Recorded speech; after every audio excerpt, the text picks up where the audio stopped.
So ngayong araw, papakita ko sa inyo kung paano maging maganda ang inyong video katulad na ganito.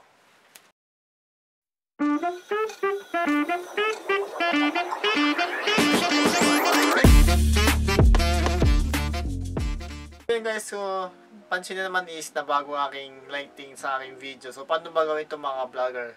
So ito is budget friendly ito mga vlogger, and pwede nyo ito gawing na any gadget mga vlogger. Kung may cameraman kayo or cellphone, pwede nyo pang gamitin pang video lang, and kung itong equipment na sa ilaw mga vlogger. So kung ano yung pang video mga vlogger, huwag nyo napalitan yun kung pwedeng camera or simpleng camera lang or simpleng phone lang or ganun, Android, iPhone. Pwede nyo gawin ito mga vlogger kasi itadaan natin sa ilaw yung pagandahin ng ating quality na ating vlog mga vlogger. So ito is need lang natin mga vlogger is by the way guys, friendly siya, budget friendly siya mga vlogger, and yun guys, depende kung ano yung budget yung mga vlogger. So friendly pa rin siya mga vlogger, and ang gamit ko ngayon is na ilaw is ring light, and so hindi ko masasabi yung pangalan ng aking ginagamit sa aking likod, yung madaming kulay, basta ilaw din siya mga vlogger na madaming kulay na may red, blue, basta any color na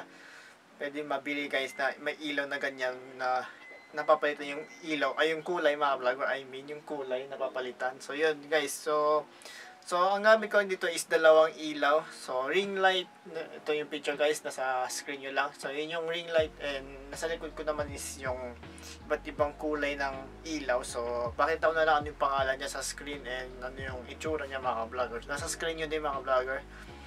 And guys, ang adjust ko lang dito is yung settings na aking camera, kung madilim ba or masyadong maliwanag. So yun guys, so ibabalance mo lang sa ilaw ng inyong sa harap or sa likod yung settings sa camera, and ibabalance nyo din yung ilaw o yung brightness ng ilaw sa inyong camera and yung tutok sa inyong mukha mga vlogger, para mawala yung shadowing ng inyong mukha. And yun, kita nyo naman, ayun, nag-off yung ilaw, so pasensya na. So napansin niya mga vlogger, biglang nag-iba yung quality na aking vlog, bilang medyo parang hindi nag-ayos yung ilaw niya, yung balancing ng ilaw. So yun, nakita niyo naman is nag-off yung ilaw. Okay, so guys, so kita niyo naman is naayos ko lang yung ilaw ko sa likod. So yun, so nagbi-blink siya mga vlogger kasi sa power bank ko sinaksak. So yun guys, so budget friendly lang ito mga vlogger, and yun. So skip kasi yung mga vlogger.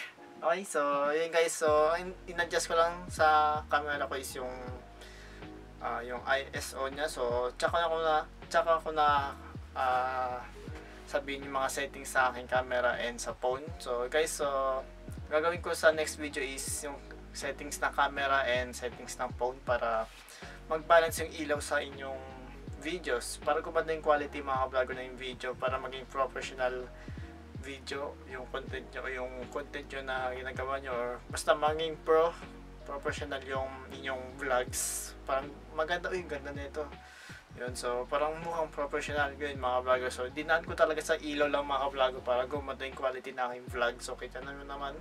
So ngayon guys, gamit ko is camera. So yun, so next naman pag-usapan natin sa settings ng phone. So yun, so about lang to mga vlogger, sa ilaw lang, about sa ilaw lang, ano, paganda yung quality ng lighting ng inyong videos. So yun, so ayan yun guys. So sana may natutunan kayo kahit konti lang mga vlogger, and salamat sa pagnonood. Please share lang this video kung may natutunan kayo and gusto nyo i-share sa iba, kung sa mga kilala nyo or sa mga ibang tao na yung gusto nila maging content creator and gusto nila yung paganda yung kanilang video. So yun guys, so dito na tatapusin na aking vlog mga vlogger, and yun, so sana ay nagustuhan nyo itong video ko na to about lang dito sa konting